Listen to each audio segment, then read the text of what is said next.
coming up into Santa Ana, and we'll go ahead and widen out, see what we're dealing with here. We have 1, 2, 3 CHP units, 4 CHP units right behind him here. These guys are out of, I believe, the Westminster CHP office, and again, there is a airship overhead. That's where that light is coming from. You notice that airship has a night sun that is shining a light on this guy. A little more traffic up here. Coming up on the 261, again still southbound on the 5 freeway. This is a stolen SUV out of Escondido. Made his way up from San Diego County. Was navigating a good chunk of Orange County for a while. Jumped off in Tustin off of the 5 freeway. Eventually made his way right past Disneyland. This is good. This is great. Stay on this side.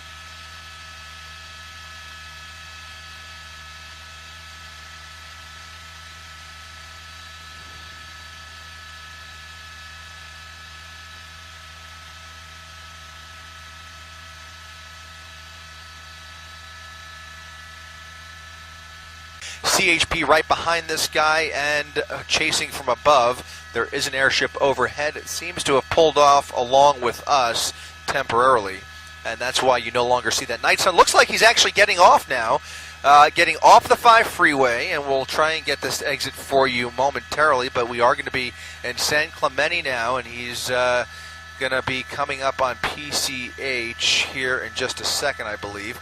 Right through a red light, a left turn at a red light here now, paralleling the 5 freeway, going northbound on, I believe that's going to be El Camino Real, or rather southbound. No, he may be making a U-turn, maybe getting back on the 5 freeway. Is that right, Alex? Looks like he may be getting back on the 5 freeway, but 5 north. So that'll take us. All right, so we're back on the 5 freeway. Okay, so this guy's taking us back on the northbound side of the 5 freeway, and he's going to come up on some pretty heavy traffic here. I believe there's some construction up ahead here. So now CHP following this guy as he got off there, maybe showing signs of taking this chase to the surface streets, but he's now committed northbound on the 5 freeway from Pico, and here comes that traffic jam that I mentioned. Again, this is a newer model Nissan Armada. He's got some limited options here, right behind a semi-truck trying to squeeze through that K-rail, and right past a bunch of construction cones indicative of the construction that's coming up ahead here. That's what's causing the slowdown here. We'll see what this guy decides to do. This is when these chases sometimes get a little bit erratic, and certainly ever so increasingly unpredictable, as we just don't know how desperate this guy is. But of course we know he's a wanted fugitive. CHP apparently well aware of this guy's criminal record. And again, some very heavy traffic as we make our way northbound on the 5 freeway, past some construction. CHP now in front of him, behind him, and over to his right rear. Maybe showing signs of boxing him in there. You see the red flares on the highway there, the freeway.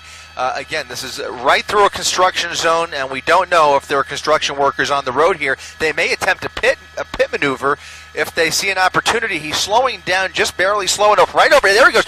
Okay, so a direct hit. Now comes the pit maneuver, spinning him out there. Now face to face with CHP right here in the middle of the 5 freeway, in the middle of a construction zone. The guy did a complete 180. Now CHP has this guy with the where it gets interesting, folks. CHP now bringing this chase to a conclusion on the 5 freeway. They first did a direct hit right into the rear bumper, and then the pit maneuver from the right rear, enough to spin this guy around completely. CHP surrounding this guy, making sure there's no crossfire risk here. They have the passenger side covered with about 3 officers, from what I could tell, all with their guns drawn, and then right in front of the vehicle is another CHP patrol officer with their guns trained directly on the driver. So a dramatic situation here. The guy's not opening that driver's side door, and that is going to be the big question mark. Does this guy decide to engage police here? Does he engage in a standoff? Does he comply with their instructions? That is the question. We see him sticking his torso out the window. His arms are up, hands and arms out the driver's side window. Canines at the ready. You see that CHP canine off to your screen left there. And this is going to come to an end here if he complies. The first demand is going to be to shut the vehicle off. And you see the taillights are off. It looks like the car is off. He's not opening the door, but instead climbing out of the driver's side window. Climbing out of the driver's side window here, and it looks like he's going to give it up. Was showing his hands. Okay, hands up in the air. They want to see those hands up in the air. He's getting down on the ground. Seems to be complying, but they want to see him down on the ground. And they're going to take him right into custody. Big question, what about those two people who we believe are in the car with him?